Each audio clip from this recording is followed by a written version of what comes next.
Welcome to Studio A. Our guest today is Marshall White, founder and CEO of Unity Performing Arts Foundation and the director life coach for the Voices of Unity Youth Choir.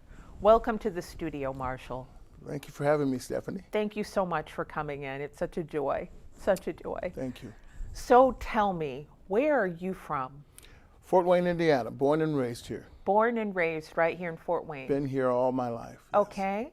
And what high school did you attend? Northside High School. I did as well. Yes. Wonderful school. Back in the 70s. Not then for me. Yeah. middle, I think 75, 70, 74, 75. Okay. Yeah. All right. Graduated 77. Okay. Yeah.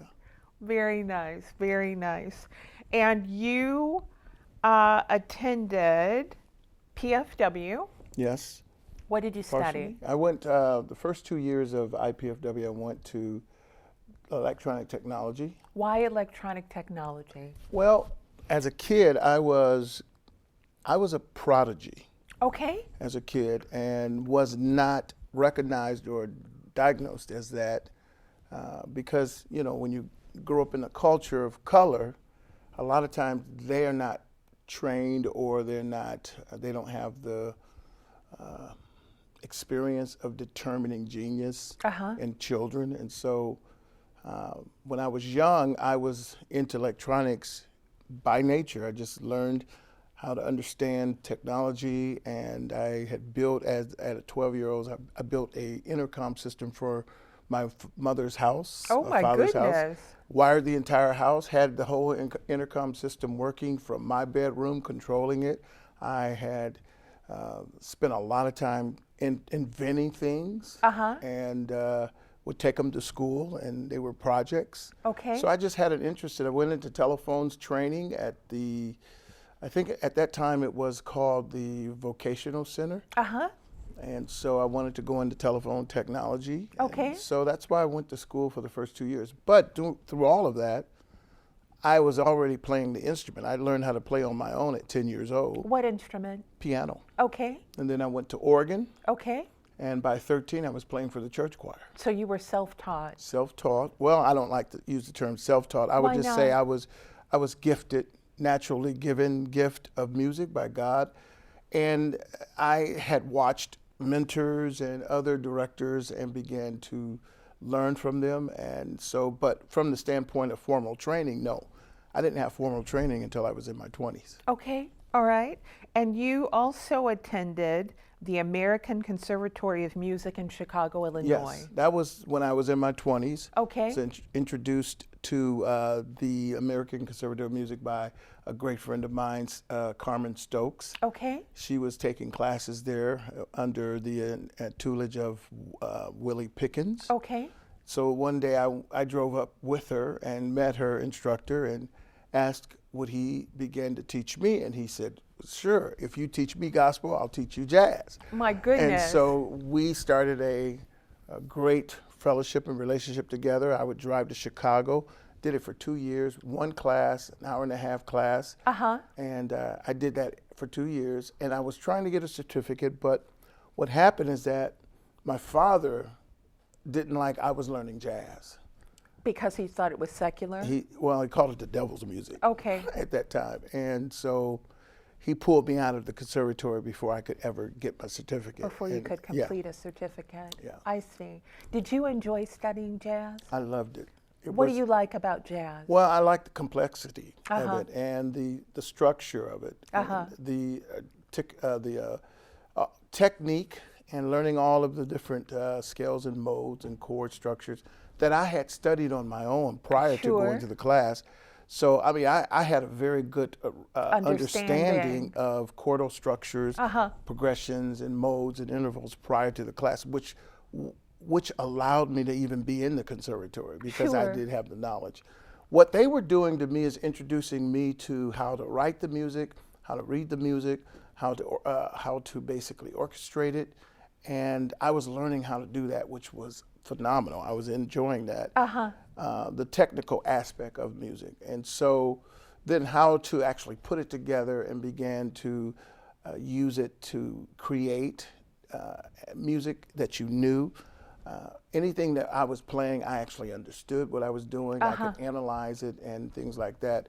And so it brought some, I guess it brought some sense of clarity to me in terms of understanding music outside of gospel. Sure. And it gave me a different level of proficiency. Okay. And I was excited about that. I mean, I was loving it. And then when that happened, but what happened is that I recorded every class for 2 years on cassettes. So I would go back and go and reiterate those classes and listen to them, go over the books and the homework that I was doing, the writing and everything, writing the music out and all of those things. I did as much as I could of that and to keep it refreshed in my mind and things like that. But I was really able to learn things and retain them very, very quickly. I had that gift even from the age of 9. An early age. Yes. And your training in gospel music came from being raised in the church. Right.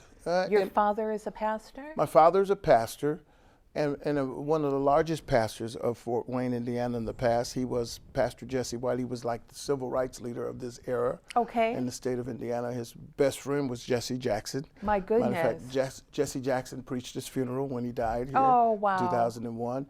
My dad boycotted so many different entities here in the city, and he really opened the door for African Americans to become noticed in the corporate America and different areas in the city that was at that time, back in his day in the early 70s, it was basically predominantly white driven corporations and things like that. Well, he broke the door down in the educational system. He broke it down in the business community, and he literally allowed our people to get into those environments, and he would boycott. I remember as a youngster, Jesse Jackson used to come to our house to plan boycotts. Really? Yes, and he was a very constant person in our family. He came to our church a lot and everything when I was young. So, yeah, it was a great experience. My dad introduced me to gospel. He was a great singer himself. Was he? Great minister, great evangelist, great preacher. He was the leadership that I learned from and watched and was inspired by. So when it comes to gospel music, I have a strong understanding and repertoire of the different artists and composers, the health of that music, you know, the study, the background of that music, and understanding where it came from and why it was necessary for our culture. And that foundation was laid by your father. That foundation was laid. Now, the problem that I ran into is that never, ever entered into society. So it never was in the educational structure. Okay. So when I went to Northside, there was nothing that related to the cultural music that I had. When I went to IPFW, there was nothing that related to the cultural music that I experienced. Okay. And that was disheartening for me. That education would be limited only to a culture of music.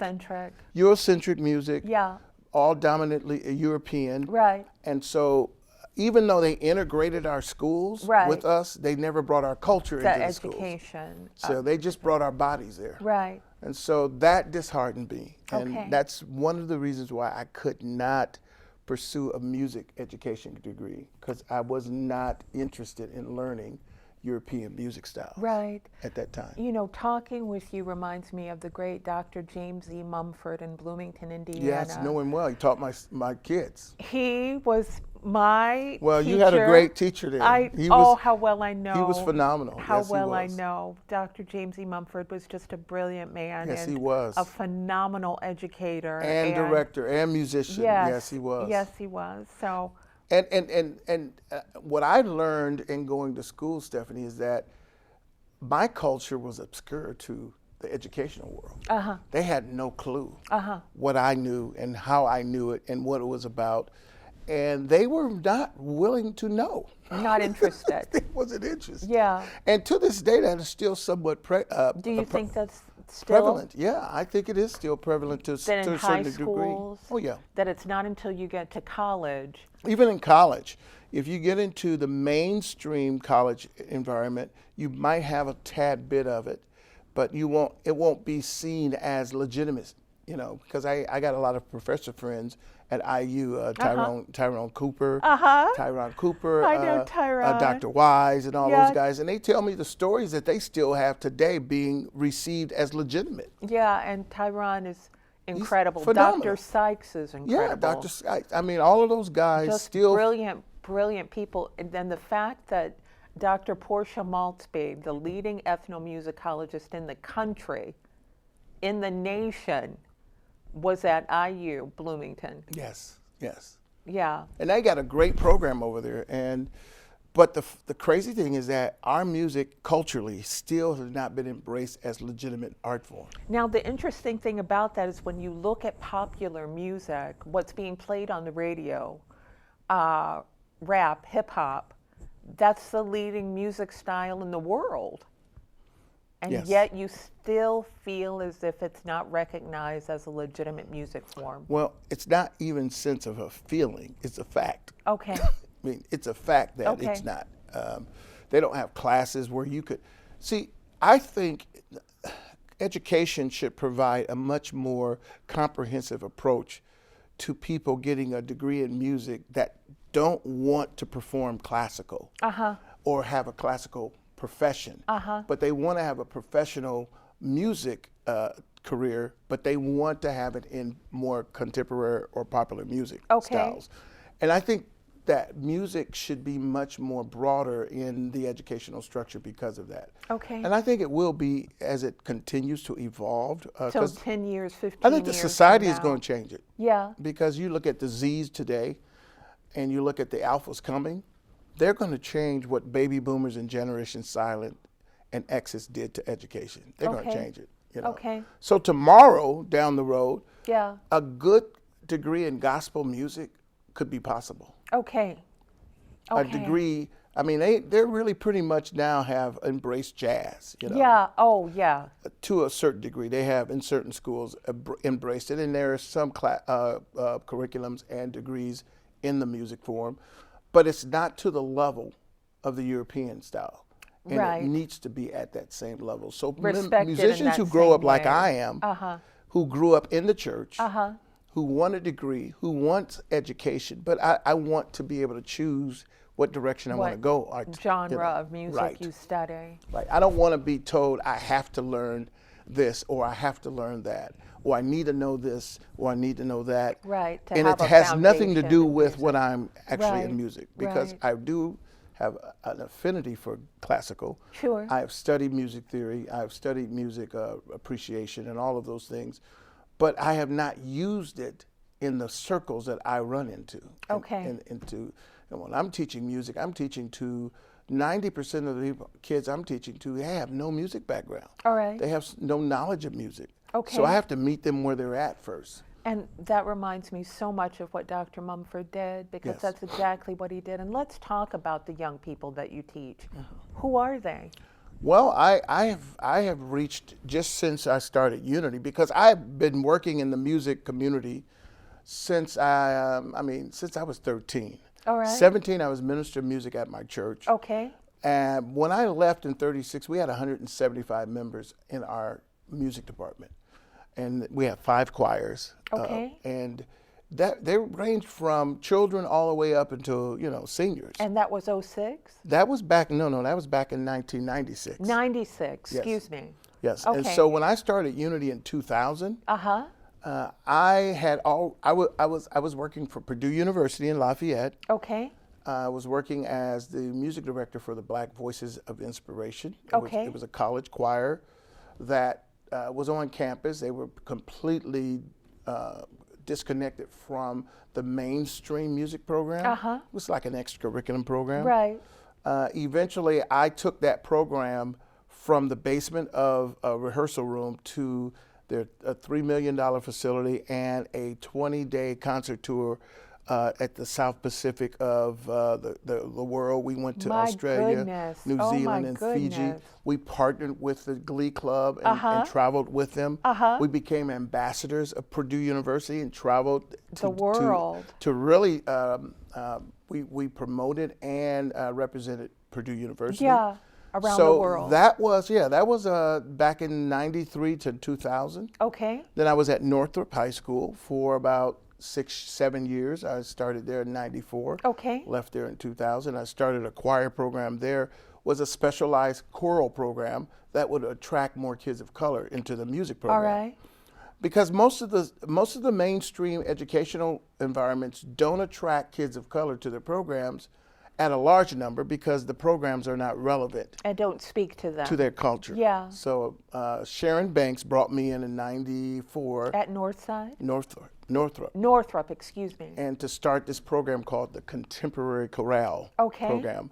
And I started that choir program. It became an accredited program. I was on the faculty there teaching 2 days a week. And we took that choir. It was like one of the best groups in that community of choral programs at Northrop High School. Uh-huh. But it's the technique that I had learned throughout my years of working with the church choir. That you had already done. Right, So it's you a were vocal already... technique that I have used, and I try. It's non-traditional Yeah. in some way, and it speaks to what we call it. We call it the soulful choral style. Okay.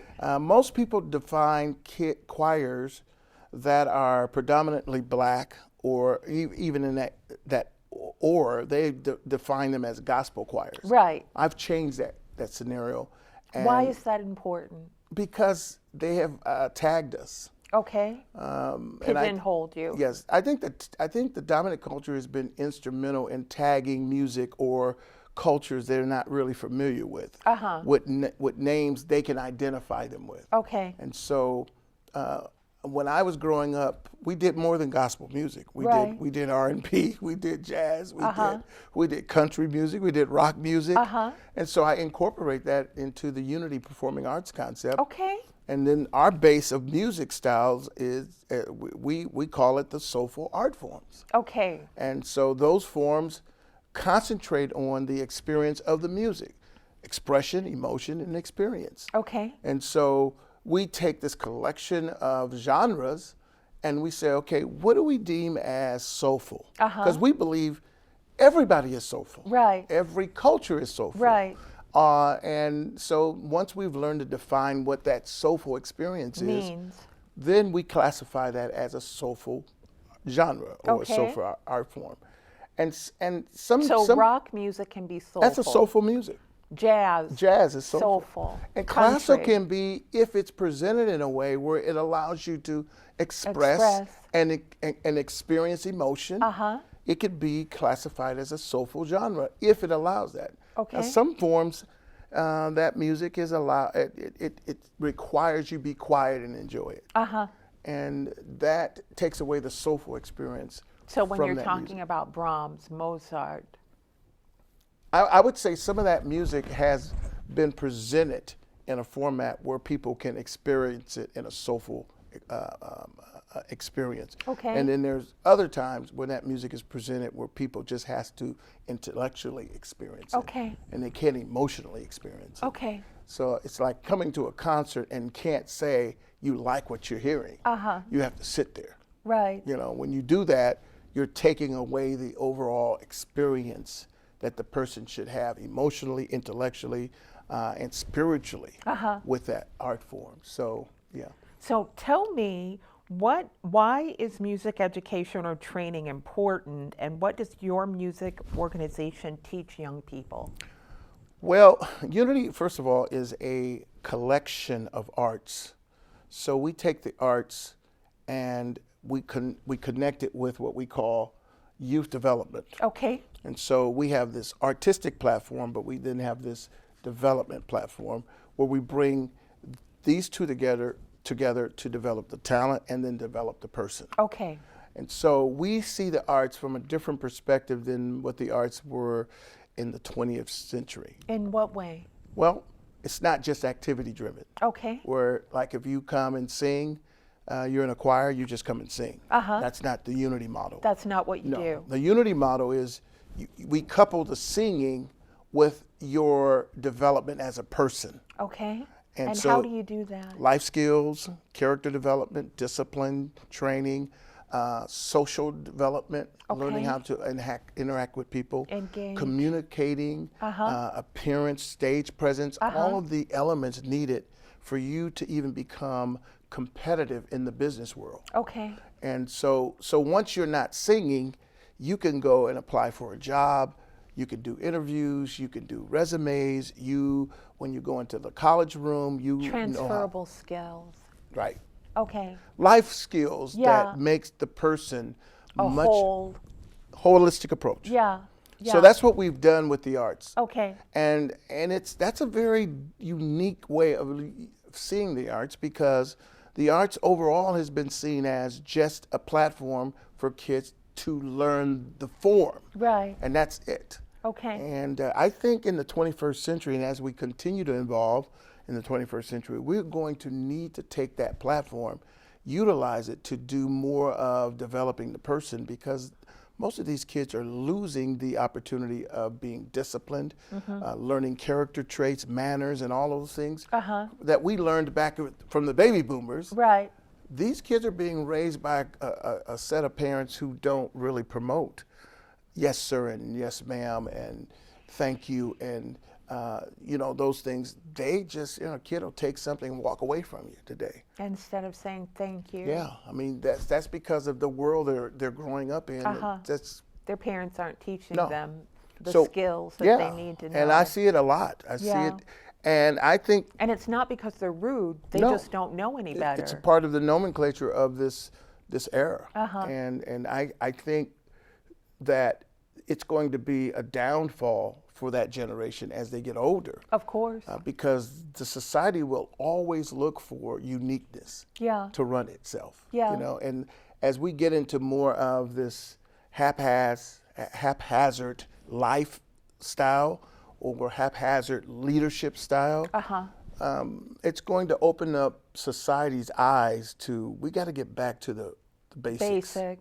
Yeah. We got to, where's the manners? Yeah. Where's the moral structure Yeah. here? Yeah. So that's what we have done in the arts. Now on the artistic side, the kids learn vocal training, piano training, dance. They learn oratory, Okay. public speaking. They Right. learn creative writing. Okay. And we have instructors, professional instructors come in and teach these classes. All right. So the kids are exposed to that. They learn, the music theory is coupled with traditional music theory with non-traditional music theory, Okay. history and non-traditional history. Uh-huh. So like you said, you studied African American history. Right. Well, in this setting, we study Hispanic history. We study all different types of musical styles. The kids sing all different types of musical styles. They have sung many types of languages of music. Okay. And so, yeah, they get a good balance of music experience and Okay. unity. And that's why most of the kids, when they leave us, if they want a music career, they go right into a music career. They're ready. We got kids on They're Broadway, prepared. kids who are Yeah. artists now and doing all kinds of things because they get exposed to the professionals in our environment. Right. We have professional musicians, professional dancers, professional everything around them as they're growing up in that program. And these are kids that don't necessarily have a background. No, they can't And sing, most of them. Like they're the group I'm not- working with now, most of them can't sing. They're not coming from a background No. where they were trained in this way at all. No. So you are training them from the ground up. Right. Okay. And we don't have auditions You don't. where we can determine if you come, or if you make it. No, Okay. we don't do that. How do you determine who becomes part of your organization? If a child joins the Unity model and they are able to adapt to that model, that's a serious kid. So So do they get in touch with your organization? the How parent do usually they, does that. You know, they call the office and say, I'm interested in my kid joining Unity Performing Arts. And they call the office and they set up a registration period for the parent and the child to come in. And there's not an audition. No, only thing I audition is the classification, vocal classification. Okay. I want to see what voice the kid sings, Right. and I place that kid in that environment. Right. Well, the other thing that the children get when they join Unity is that one of our whys why we started Unity, that we started back in, when we were doing research back in 1997, 98, we found that less than 3% of the African American and Hispanic population was involved in structural arts programming. My goodness. In Allen County. Okay. And so one of the whys was to make the arts more diversified. All right. On stage, behind the scene, and in the audience. Uh-huh. So when kids join Unity, this is not an environment of what I call structural diversity. Uh-huh. This is organic diversity. Okay. It happens organically. Yeah, naturally. And it's natural. Yeah. And we've had, you know, at least in the program, we have 1, 2, 3, 4, 5, 6, 7, 8 racial groups join Unity. My goodness. In 22. Oh my goodness. And since 22 years. Yeah. And we wanted to attract African Americans to the arts to show that they are interested in the arts. Yeah. Well, over the years, at least 60% of them have been a part of this program. That's fantastic. Which is difficult to put your arms around. Yeah. That for so many years they were not involved. Right. And so then we've had 15% Caucasian in the program. Okay. We just now starting to get Burmese in the program. All right. We've had 4% African. We've had 7% Hispanic in the program. And in biracial, we've had 14%. That's great. So a broad range. Those numbers. Now, what does that do to a child? Yeah. When a child joins an environment and they see multiple cultures, it helps them to get ready for social development. Yeah. But when you go into a room and you see one race, one color, and that's all you hang out with, you're not being prepared for the world to come. Exactly. Exactly. So. Now, we are wrapping up.